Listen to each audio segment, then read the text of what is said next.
Praise be and hallelujah! I see the light, and I think that I should go to Telerun, because I think that maybe Telerun might have a copy of the Axeman. Don't worry about me, I just came up out of the secret, hidden trapdoor right behind you. Don't worry about me, I'm fine. How do I get out? I have to go north. Telerun is where I must go. And speak with the trader, whose name I have forgotten. I was too stupid to write them down. But there can't be that many traders in Telerun. I would never have... What? Well, I don't really have... How do I do this? Oh. Recharge them. Thanks. No. That was better than nothing, I suppose. I'll have to use my hover spell, which I suppose is good because it increases my alteration skill, which is one of the few skills I didn't increase while in the library. But what was I saying? Yes, what was I saying? It's gone. Completely disappeared. No, I would never have found the book because they're in such obscure locations. Like Telerun is the most. Telerun, like way over here, like where we've just been to get the slave, there is the most unobscure place. Otherwise, it's just random dungeons and stuff. And there's 4 copies in the entire game, and none of them is at a bookstore. So I had to do that, and I need the boat. We should at least recharge the recharge the charge, I suppose, on my pants, on my stained pants that I'm wearing. Ew, icky, ew.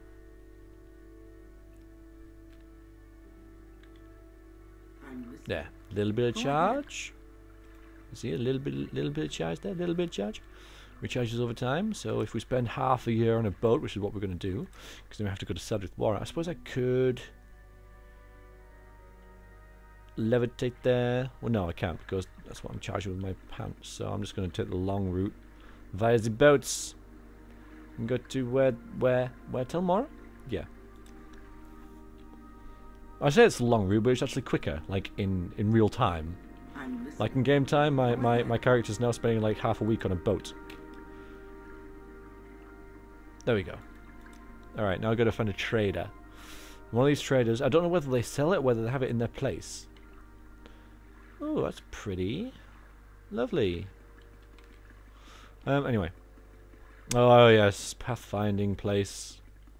That seems so long ago, but it really wasn't. Wait, now I remember there was a trader around the side. I want to... what's the word? A refund! Wait a minute. That's it. I want a refund for that slave because she died almost instantly after entering my house. Which had nothing to do with me whatsoever.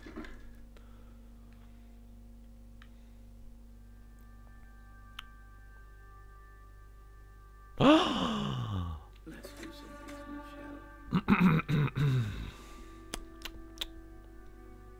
Are you ready, guys? Are you ready? Oh, if you like this sort of thing, by the way, a user called Lita something, can't remember. You can find her her LP channel from my main page, Lita something. She has a picture of a cat as her icon.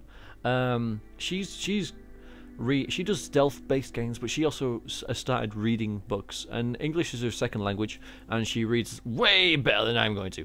So you should, you know, if you like being read to, then yeah, check her channel out. How long is this? Oh my God! Oh, Christ. Forgive any mistakes, and there will be many. Of all the members of the Morag Tong I've spoken with, none has disturbed me as much as Mineth Torek, a quiet and reserved man who never drank, never visited a brothel, or even uttered a curse. He was famous for his ability to make people disappear.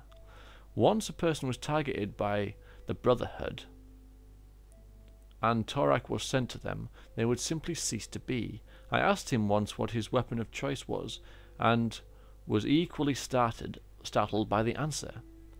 I only likes to use axes, he said in his typical quiet voice.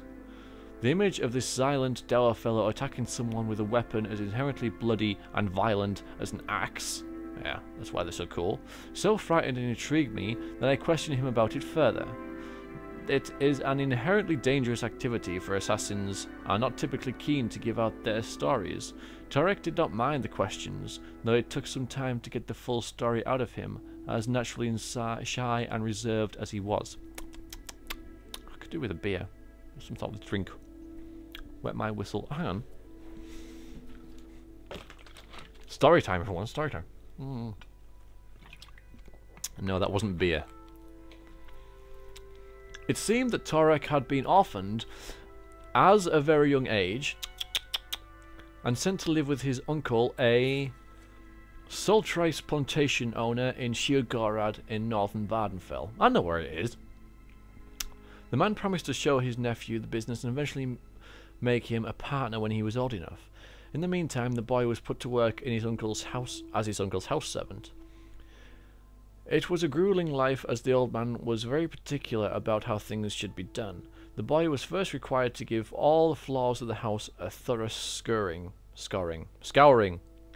God. From the attic to the cellar. Whenever the floor was not clean to the uncle's satisfaction, which was frequent, Torek was thrashed and forced to begin again. It's harsh. The boy's second duty was to ring the bell that would bring the labourers into the house. This was done at least 4 times a day, once for each meal, and if his uncle had any news or additional instructions for the labourers, which he frequently did, the bell might need to be sounded a dozen times or more. It was a huge iron bell in the tower, and the boy quickly discovered that he had to throw his entire body into the motion of pulling the chain in order to have it sound loud enough to bring everyone in from the field. If he was tired and did not pull the back-breaking chain cliffhanger hard enough, his uncle was soon at his side to beat him until he rang the bell loud and clear. Torek's third task was dusting all the shelves in his uncle's vast library. As deep and old as the shelves were, he was required to work with a long, heavy duster on a rod. The only way that he could reach to the back of the shelves was to hold the duster at his shoulder and then swing it out in a sweeping motion. Again, if his uncle saw any dust left over or felt that the boy was not working as hard as he ought to, the punishment was swift and severe. After several years, Minas Torek grew into a young man, but his job responsibilities were not increased. His uncle promised to teach him the business once Torek had demonstrated his mastery at the servile assignments. Divorced from any knowledge of any work other than his own, Torek never knew how badly in debt his uncle was or how poorly the farm's yield was. In his 18th year, Torek was called into the cell by his uncle. He thought that he had not done a good enough job scouring the floor down there, and was frightened of the beating to come. What he found, however, was his uncle packing his things into crates. "I'm leaving Morrowind," he explained. "The business has gone sour, and I thought I'd try my luck running a caravan in Skyrim. Maybe we'll see him there. I understand there is good money to be made, trading fake Duma artifacts to the Nords and Cyrodiils. I wish I could take you with me, my lad, but there won't be much need for scouring, bell-pulling, and dusting where I'm going." "But uncle," said Torek, "I can't read. I knows nothing of the business you promised to teach me. How will I do's on my own?" "I'm certain you can find a job in some domestic capacity," shrugged the uncle. "I've done my best with you." Torek had never stood up to his uncle before, and felt no anger, only a sort of coldness that gripped his heart. Among his uncle's possessions being packed away was an old heavy iron axe, allegedly of Duma manufacture. He picked it up in his hands and was surprised to find that it was not much heavier than his dusting rod. In fact, it felt very comfortable as he pulled it over his shoulder and swung it out as he had done so many times before. In this instance, however, he swung it right into his uncle's right arm. The old man screamed with pain and rage, but for some reason Torek didn't feel frightened anymore. He propped the axe against his other shoulder and swung it out again. It cut a swathe across the old man's chest and he fell to the floor. Torek hesitated before lifting the axe above his head. It was another natural position for him, like he was ringing the bell. Over and over again he swung down as if he was calling the labourers in from the field, except that this time there was no sound except a wet thump, as no labourers came in from the field. Of course his uncle had sent them away hours before. After a time there was nothing left of his uncle that couldn't be washed down the cellar drain. The process of cleaning up became easy to Turek as well. Blood scrubbed out much quicker than the usual grime and sultrice flour that littered the cellar floor. It was well known that Turek's uncle was planning to leave Morrowind, so his disappearance provoked no suspicion. The house and all the belongings were sold to the debt collectors, but Turek took the axe. It seemed that his uncle had given him some worthwhile business skills after all.